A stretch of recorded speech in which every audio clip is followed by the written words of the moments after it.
Et pour plus d'explications sur ce sujet, mesdames et messieurs, nous avons le plaisir d'accueillir au bout du fil Monsieur Nagui Victor, qui est expert en économie. Bonjour, Monsieur Nagui. Bonjour. Alors, premièrement, on parle de ce projet de vie décente. On parle d'un coût total de 700 milliards de livres égyptiennes répartis sur 3 ans. En 2021, on parle d'un budget de 250 milliards de livres égyptiennes pour ce projet. Quel est son effet sur l'économie égyptienne et est-ce un effet positif ou négatif? Oui. Il faut dire que l'État égyptien, représenté dans le président égyptien et son gouvernement, Oui. apporte beaucoup d'importance à la personne humaine, à la personne égyptienne. Oui. Car le gouvernement et l'État considèrent que l'homme, la personne égyptienne, est à la base de tout avancement, de toute amélioration, de tout... Progrès, je dirais même.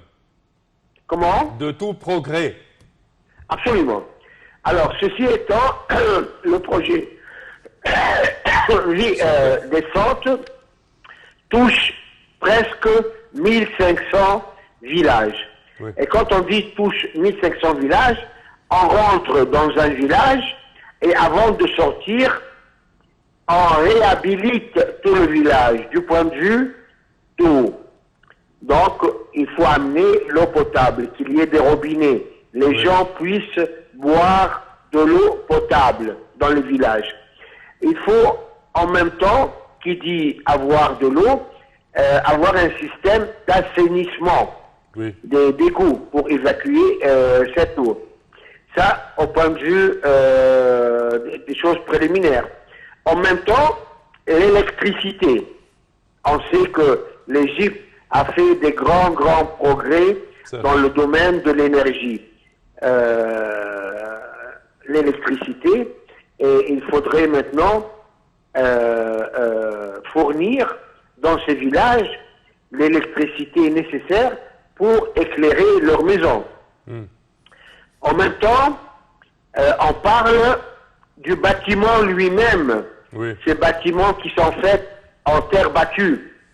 Et durant les pluies, les saisons de pluie, beaucoup de ces maisons Ouais. tombent. Alors, en même temps, on parle de la circulation.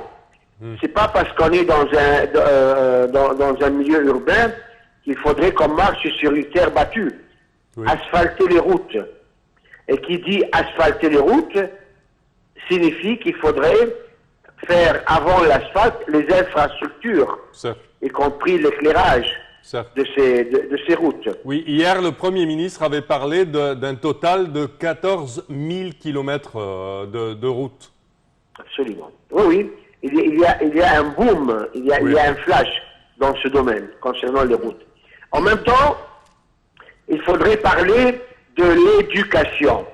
Parce que la base de toute évolution, c'est l'éducation. Certainement. Il faudrait apprendre à lire, à écrire, mais surtout à créer des écoles et des classes pour permettre à ces jeunes d'aller étudier aux écoles. Oui. Et on sait très bien qu'il y a beaucoup de villages qui ne sont pas munis d'écoles et le petit jeune doit faire 5 kilomètres, voire même plus, pour atteindre son école.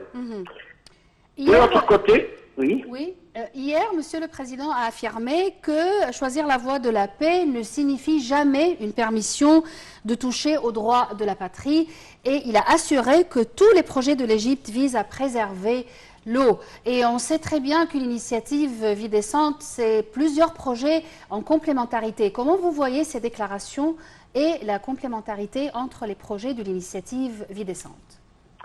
Absolument. Donc, l'Égypte, effectivement, entreprend beaucoup de projets pour produire et obtenir de l'eau potable en désalisant l'eau de mer. Ouais. L'Égypte a créé plusieurs stations de désalinisation de l'eau de mer pour fournir l'eau nécessaire à certaines villes. Ouais. De l'autre côté, l'Égypte a construit beaucoup, l'exemple de El Hassana, une usine énorme pour recycler l'eau d'évacuation. Oui. L'eau d'évacuation Des égouts, qui oui. vient des terrains. Comment? Qui vient des terrains agricoles. Oui. Et puis Oui. cette eau est injectée au Sinaï Oui. pour bonifier des terrains là-bas. Oui. En même temps, l'Égypte est en train de, comment dire en français, de doubler les canaux, Oui. de les protéger par une couche de pierre, Ciment. afin que l'eau qui circule là-dedans ne soit pas absorbée par la terre.